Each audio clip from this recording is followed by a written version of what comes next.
Les faux diagnostics de TDAH fleurissent, troubles du déficit de l'attention ainsi que HPI, haut potentiel émotionnel et de compagnie. Écoutez-moi, je suis un psychologue spécialisé.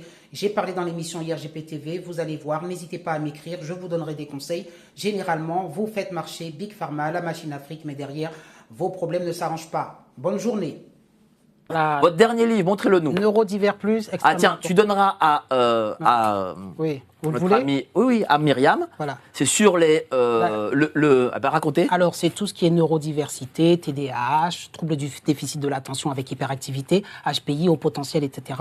La théorie, alors là, encore une fois, je répète que ce n'est qu'un roman fantasy. Actuellement, je suis en train d'écrire un essai, là, en ce moment, sur la neurodiversité. J'écris de toute façon tout le temps, je ne peux pas m'en empêcher. Et là, dans cet essai, je serai comme un essayiste où je critiquerai davantage. Mais là, c'est sous forme de fantasy et c'est une façon de vous faire évoluer. Mais il y a une grosse critique de la neurodiversité. Alors, en 20 secondes, le business des labos pour que... Alors, je suis démarché constamment par des labos pour que je puisse faire des tests et montrer qu'un enfant est trouble du déficit de l'attention. Avec ça, on me payera beaucoup, je gagnerai bien ma vie. C'est 500 € le test. Voilà, mais sauf que je ne suis pas du tout persuadée. Je pense que derrière, il y a Big Pharma, que derrière, on veut nous vendre de la Ritaline, que derrière, en fait, on a des névroses, des troubles à l'ancienne dont on ne veut plus parler et on fait croire à ces enfants qu'ils sont exceptionnels, qu'ils ont un neurodéveloppement, c'est-à-dire un cerveau différent des autres et que c'est pas de leur faute, que c'est la neurodiversité, qu'on les a diagnostiqués, on va leur donner des médicaments et des méthodes et vendre tout ça. Tout ça, c'est du bidon, 9 fois sur 10. Sauf pour les enfants de Dr Pinsol.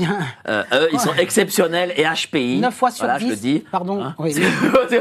Parce que je vais avoir un coup de fil dans les 3 secondes. 9 fois sur 10. Et les enfants de Myriam Palomba aussi. 9 fois sur 10, je le dis, quand on vient me voir et qu'on me demande un diagnostic, je démontre aux parents, je leur démontre qu'il n'est pas TDAH, rien de tout ça, qu'il n'a pas une configuration neurodéveloppementale et que ce sont simplement d'autres réponses éducatives à donner. Et généralement, ça marche quand les parents, d'ailleurs, j'ai écrit un livre jaune là-dessus qui s'appelle, l'enfant, enfin, il va le montrer, mais en fait, il faut donner aux parents des techniques et des outils éducatifs pour qu'ils sachent répondre et faire que l'enfant, voilà. Mais bon, c'est trop facile, on appelle ça TDAH, 4 lettres, on donne un médicament et là, ça déculpabilise les parents qui disent, moi, j'y suis pour rien, du coup, c'est pas mon éducation, et l'enfant, ça le déculpabilise aussi.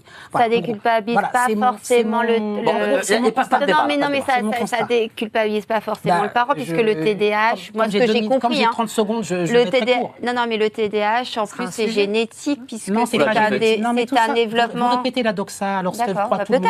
C'est génétique, machin. La plupart, le TDAH, c'est un symptôme. La plupart du temps, ce symptôme, il a une explication psychologique. On ne veut plus parler de ça. Mais la plupart du temps, ça veut dire que des fois, il y a. Mais une fois sur 10. Voilà. Moi, je trouve ça très intéressant. Mais aujourd'hui, il y a un donc voilà, vous pouvez en parler en antenne. Pour le coup, merci. c'est intéressant.